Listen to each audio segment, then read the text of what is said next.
Hello दोस्तों, आप सबका स्वागत है एनएन स्कूल में। अगर आपने मेरे चैनल को सब्सक्राइब नहीं किया तो सब्सक्राइब कर लें और बेल आइकन को दबा दें। तो आरआरबी एएलपी 2024 वाली भर्ती एप्टीट्यूड टेस्ट साइको टेस्ट का स्कोर कार्ड जारी हो चुका है। और इससे पहले आपने देखा लिस्ट में जो सिलेक्टेड कैंडिडेट की लिस्ट है डीवी के लिए 1:1 उनका रिजल्ट भी आ चुका है। यानी टोटल 21 आरआरबी के रिजल्ट के बाद यहाँ पर स्कोर कार्ड में जो 5 टाइप की बैटरीज, इसमें काफ़ी कैंडिडेट ने अपना स्कोर कार्ड यहाँ पर साझा किया है। तो 100+ कैंडिडेट का थोड़ा एक आइडिया लगाएंगे कि 15 जुलाई और 31 अगस्त वाली शिफ्ट थी, क्या यहाँ पर शिफ्ट वाइज आपका टी स्कोर कैलकुलेट हुआ है या फिर ओवरऑल एक साथ हुआ है। प्रत्येक बैटरी में 42 टी स्कोर अनिवार्य है। यदि 42 होता है तो आपका सूटेबल आएगा, आप पास हो। शॉर्ट लिस्टेड फॉर डीवी का मतलब है आपका फाइनल यहाँ पर 1:1 में सिलेक्शन हुआ या फिर नहीं हुआ।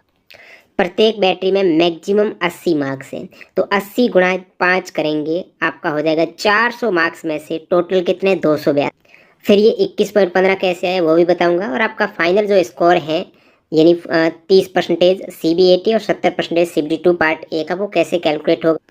और 8 गुणा और 1 गुणा की कट ऑफ में कितना कुछ अंतर है सभी 21 आरआरबी का वो भी देखें। तो लिंक डिस्क्रिप्शन बॉक्स में है, चेकआउट कीजिएगा।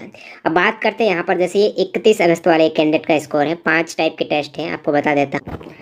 20 से लेकर 80 के बीच में आपका स्कोर रहता है। मैक्सिमम 80 मार्क्स हैं और 5 करेंगे तो 400 में से 287 मार्क्स आए हैं। तो आप परसेंटेज निकालेंगे 287 400 में से, तो ये आपका आएगा 71.75। तो यहाँ से 71.75% आए हैं। आपको इसका लेना है 30%, आउट ऑफ 30 लेना है। यानी यहाँ पर 400 में से इतना स्कोर है तो 30 में से कितना होगा। या तो इसका आप 30% निकाल दो या फिर एक सिंपल सा मैथ यही रहेगा कि 287 ये 400 में से यानी 30 में से कितना होगा। तो आप सिंपली 30 से मल्टीप्लाई करेंगे, यही आपका आएगा 21.525। जैसे आप राउंड ऑफ करेंगे तो 21.53 या फिर आपका परसेंटेज आए 21.75 का आप 30% निकाल देंगे, उस केस में भी यही चीज़ आएगी। ये 30 में से स्कोर है। अब मैक्सिमम कैंडिडेट का मैंने स्कोर चेक किया ना, 20-22 के आसपास ही आ रहा है। 20 से 22 30 में से यही स्कोर आ रहा है।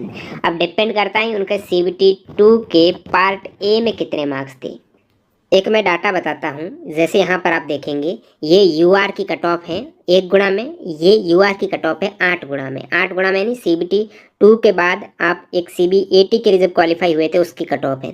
अब कितनी कट ऑफ बढ़ी है इसकी मैंने तुलना, वैसे तो 30% वाला फॉर्मूला वो अलग है, लेकिन यहाँ से आप देखेंगे ना तो एक चीज़ मेरे को कॉमन दिख रही है।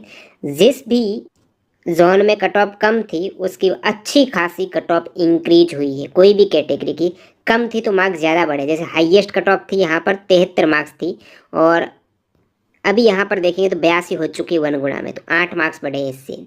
ये थी 64 है तो ज़्यादा बढ़े हैं, देख पा रहे हो। और इसकी कितनी थी कोलकाता की 70 थी, 64 में 16 बढ़े, 70 में 10 ही बढ़े, 81 हुए हैं। तो यहाँ पर यदि आपका पहले से कट ऑफ ज़्यादा थी तो यहाँ पर कम मार्क्स बढ़े हैं। पहले कट ऑफ कम थी, जैसे आप नीचे आते रहेंगे देख सकते हो 54 थी पहले 23 बढ़ गए, 56 थी पहले 21 बढ़ गए। तो ये आप कहेंगे तो डाटा में सभी आरआरबी का कैटेगरी वाइज आपको एक अलग से डाल दूंगा। बाकी यहाँ पर आप देख सकते हो ये आपके फर्स्ट वाली रो है, UR की कट ऑफ है 1 गुणा में अभी फाइनल, और ये UR की कट ऑफ है 8 गुणा वाली, और कितने मार्क्स बढ़े हैं वो आप देख सकते हो। तो कॉमन चीज़ क्या देखने को मिली, जब मार्क्स कम थे तो ज़्यादा इंक्रीमेंट देखने को मिला। जैसे 45 थे तो 24 बढ़े हैं, पहले कितने थे 43 थे, यहाँ पर 75 हो चुके 31 बढ़े हैं। और यहाँ पर आप देखेंगे 41 थे पहले, अभी 76 हो गए 34 बढ़े हैं। तो अभी कट ऑफ आप देखेंगे तो लगभग 70 से लेकर कम से कम UR की 70 है और अधिक से अधिक है 82, 70 से 82 के आसपास दिख रहा है। अब यहाँ पर 47 59 यानी 42 टी स्कोर हैं, 42 प्लस है तो आप सूटेबल हो। और यस कब आएगा, जब आप फाइनल एक तरीके से 1:1 में सेलेक्ट हो गए। इनके मार्क्स आउट ऑफ 30 में से लगभग 20 के आसपास। और बाकी जैसे कि उनका CBT2 के पार्ट ए में मान लेते हैं कि मार्क्स थे 80, तो वो किस में से काउंट करना है। अब 80 किस में से थे, 100 में से थे, उसको लेना पड़ेगा 70 में से कितने हैं। अब 100 में से 80 है तो 70 में से 70 से गुणा करेंगे, उस केस में ये चीज़ आ जाएगी आपके निकल के 8 7 56 मार्क्स है, ठीक है। और फिर यहाँ पर ये जोड़ देंगे, 30 वाले मार्क्स जोड़ देंगे और इनको टोटल कर तो लगभग जैसे 78 मार्क्स आते हैं तो वो उनका एक तरीके से फाइनल स्कोर हो जाएगा। तो इस प्रकार एक सिंपल सी मैथ से गणना की गई है। अब बात करते हैं यहाँ पर अलग अलग कैंडिडेट के स्कोर के बारे में। इनका देखेंगे तो इनका टी स्कोर में सभी में सूटेबल है, लेकिन फाइनल नहीं हुआ 21 मार्क्स आने के बावजूद। 15 जुलाई का था क्योंकि उनका CB 72 के पार्ट ए में कम। ये भी सूटेबल है 15 जुलाई वाला, लेकिन फाइनल नहीं हुआ है। टी स्कोर देखेंगे 58, 56, 49, 43। देखिए 43 यहाँ पर 42 लाने थे, 1 मार्क्स प्लस है। तो टी स्कोर में तो कोई दिक्कत नहीं, सूटेबल है, लेकिन फाइनल नहीं हुआ है। 19, 20 के आसपास आ। इस प्रकार बहुत से कैंडिडेट का यहाँ पर आप टी स्कोर है वो देख पा रहे हो। तो हद से हद यहाँ पर 22 मार्क्स वाला ही टी स्कोर देख रहा है, 22.20 है। तो इस केस में 54, 59, 58, 61, 64 और 296 मार्क्स आए हैं। ये 31 अगस्त वाला कैंडिडेट है, ये भी शॉर्ट लिस्ट नहीं हुआ फाइनल, मार्क्स इनके 21.75 आ गए। तो यहाँ से लग रहा है कि आपका शिफ्ट वाइज ही किया गया है,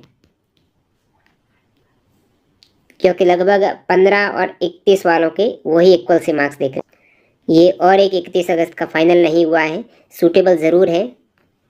सभी टेस्ट में उनके 42 प्लस आ रहा है, इसमें 48 तक आ रहे, 22.43 फाइनल। ये देखिएगा 300 प्लस वाला भी है 15 जुलाई का, ये सूटेबल है और फाइनल सिलेक्शन है। और टी स्कोर भी अच्छा आया इनका नहीं हुआ, टी स्कोर 21 के आसपास है। 15 जुलाई टी स्कोर यहाँ पर आप देखेंगे 22.80, 304 मार्क्स है, लगभग 60 के प्लस ही है सभी ट्रेड में। इनका आप देखेंगे तो इनका कम है स्कोर, 18.23 है, सूटेबल है। लेकिन देखिए 42 लाने थे, सभी में क्रॉस है, लेकिन नहीं हुआ फाइनल।